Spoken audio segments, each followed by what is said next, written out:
Now this is the all-new 2021 Mazda CX-30.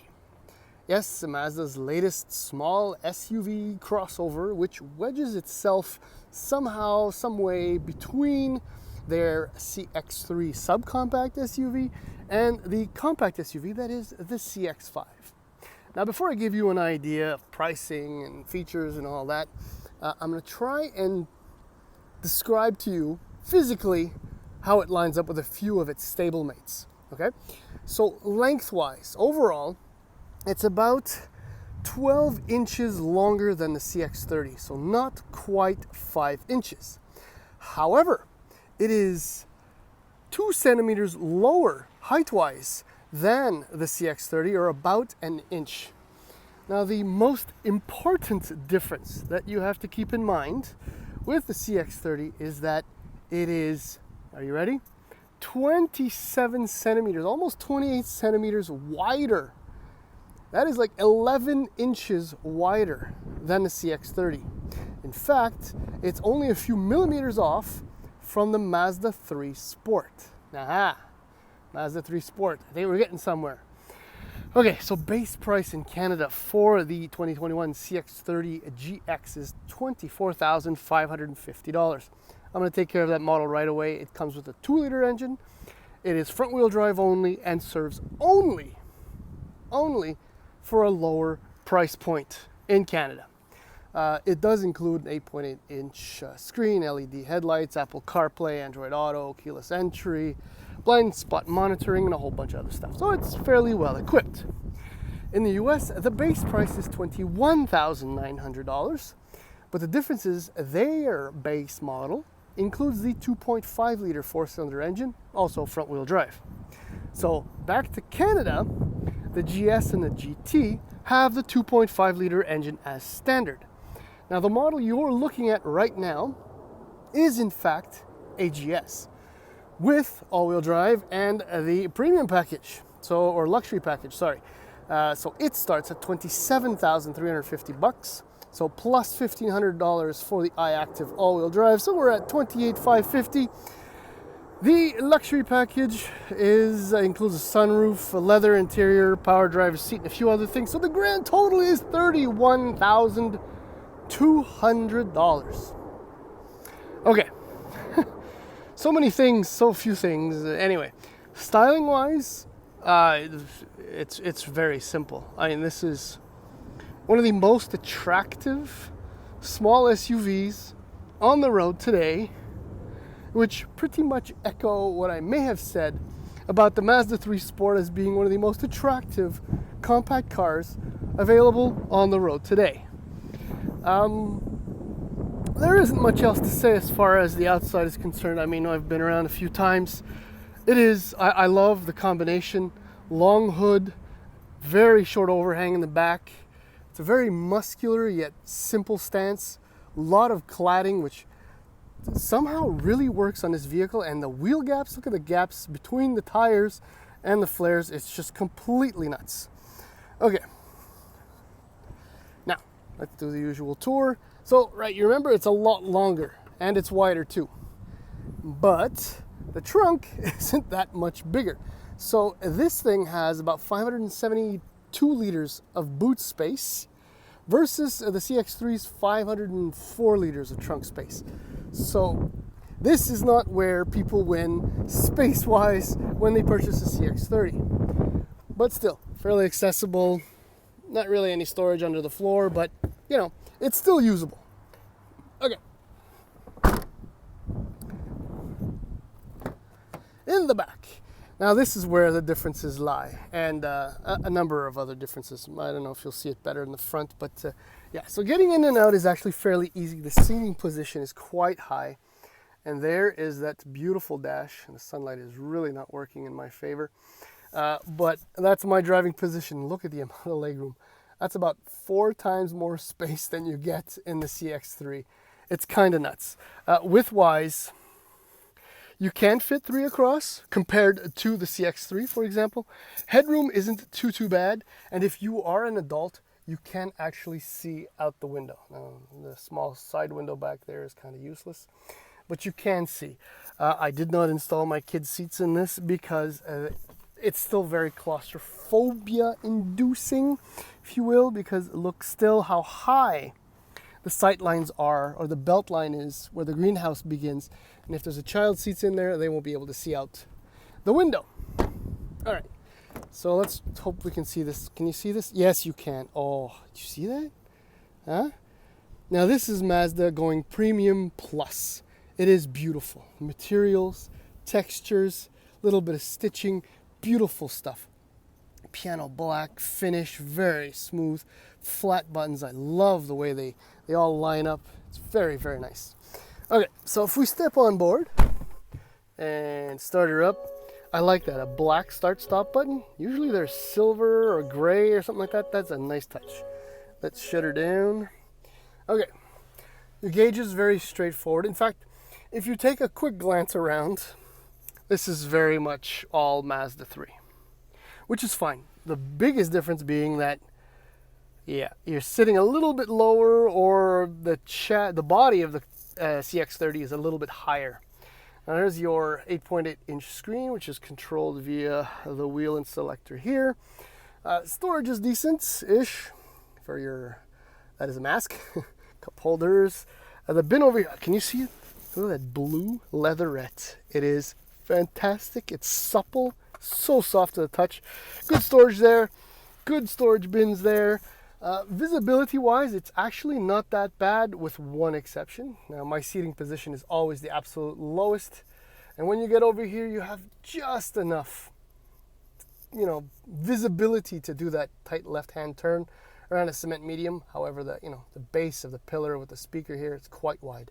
Now what I mean about almost good visibility is that, yeah, I'll move my hand, can I change that? Yeah, so visibility through the rear is next to nil, and if you do the shoulder check, well, there isn't much to see either. But now if you concentrate on the front, everything you need to see and want to see is here. Fit, finish, again, the materials, the attention to detail, the surfaces, so beautiful, so absolutely premium. Even the steering wheel looks like it could have come out of an Amati. Remember that? Amati? Yes, Mazda's never happened. Luxury brand when all the Japanese brands were going luxury. Anyway, lovely vents, the way they're lined up. The HVAC controls are fantastic. So simple, so elegant and luxurious looking. Anyhow, that's the inside-outside tour of the 2021 Mazda CX-30. And, well, I did mention Mazda 3. And there's a lot of Mazda 3, and that might come up again. We shall see. Okay, so let's just continue with the parallel with the Mazda 3. It's so obvious. I mean, essentially everything you don't see in the CX-30, all the mechanical components, they're identical or nearly to the Mazda 3 Sport, and I'm going to use a Sport because I think it's pretty. So that includes a 2.5 liter four-cylinder engine with 186 horsepower and 186 pound-feet of torque. Now, that's the engine for the GS and the GT. In Canada, the GX has the 2 liter with 155 horsepower, if memory serves.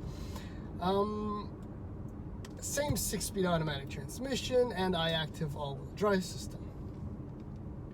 Essentially, it's a beefed-up 3-sport all-wheel drive.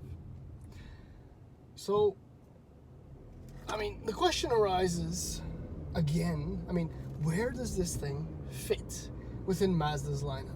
Right? I explained to you kind of size-wise, dimensionally, what you are looking at when you look at this vehicle. The other part of the answer, well, is simply that the Mazda 3 itself, the new one, the current generation car, as good and as fantastic and value-packed as it is, hasn't done as well as it should. It should be a far more popular small car. But the reality is that small cars, just unless you're Civic or Corolla, there's very little room to grow in that segment. So what do you do if you're Mazda? You've invested a lot of money and you know that small cars are not going to sell no matter how good you make them. Well, you prepare an SUV version. How? Simple, right? You raised the ride height by a few centimeters, a couple inches. You had all kinds of plastic trim and cladding. And you call it an SUV, charge a little bit more money for it. Bob's your uncle, you're all set. It sounds stupid, but that in fact is what the Mazda CX-30 is. It's a Mazda 3 cross sport. See, they could have called it that. They should have called me. So essentially all of that boils down to the fact that this thing drives essentially like a Mazda 3 Sport, but you do feel like you're sitting higher up, which is critical if you want anyone to consider your crossover or the vehicle you are trying to sell as a car manufacturer. But despite being a little bit higher, and in fact feeling like you're sitting a little bit lower in the car, so it's an interesting mix, very trendy mix at the moment. You get a car that is extremely predictably good at almost everything. Handling wise, it's fantastic. I mean, the platform on which this thing is built, the Mazda 3 is built, is extremely solid, which allows Mazda's engineers to tune the chassis to do exactly what they want it to do without having to compromise or compensate for a crappy, sloppy platform. Obviously, this is a Mazda, which means that okay, so power is good, right? The torque comes in at 4,000 RPM, and it feels well and alive. It doesn't feel as spirited or sprightly as the Mazda 3 does, but then again, this thing's a little bit heavier than the Mazda 3 Sport, even with all-wheel drive. By getting back to the chassis and the suspensions tune, yes, this is definitely sportier than comfortable, but again, because the platform is so fantastic, the dampers don't have to be compromised, so you get plenty of. This is one of the worst roads in my area, and although I'm shaking and moving and I'm not going very fast, so I should be going into the ruts even deeper, very little interference, well, maybe except for that part right there. Essentially, it's comfortable and it handles beautifully. Steering is spot on Mazda, which means the on-center, you can feel it pick up almost immediately. The electric assistance, a very responsive, amazing brake pedal feel. Little to no travel when you get on it, but you still get great feedback when you roll your foot onto it. I just showed you acceleration is quite good. There's a sport drive mode, which I haven't really used.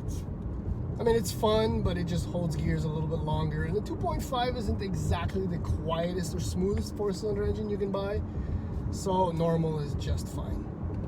Here, allow me to demonstrate again. It doesn't look that exciting on screen, and it isn't exactly that exciting as I'm doing it. Point is, it moves plenty well. Fuel economy, well, Mazda has a little bit of a hard time when it comes with, to fuel economy. With all-wheel drive, the 2.5 and the only transmission, the 6-speed automatic, I'm averaging 9 liters per 100 kilometers, which is just a hair above what you should get in the combined rating of, I think it's 8.7 or 8.6, give or take, which works out to about 26 miles per gallon. Now, for something this small-ish or affordable-ish, it's not exactly great. It should be much closer to 30 miles per gallon, or much lower down to, nowhere near above 8 liters per 100 kilometers. But I suppose that's one of the compromises you have to expect when you trade, performance and premium features and textures and nicer stuff. You get a heavier vehicle that, well, might consume a little bit more fuel. I'm sure there are ways around that, but that's not the case for the 2021 CX-30. Anyhow, it is fantastic overall to drive. As a family man, yes, I'm a man, I don't see it ever fitting my life in my driveway to haul around the family. It's a little bit too snug, and visibility is not that great, as I showed you, for both adults and rear passengers. But maybe, as an empty nester, something like this might be interesting. That's it.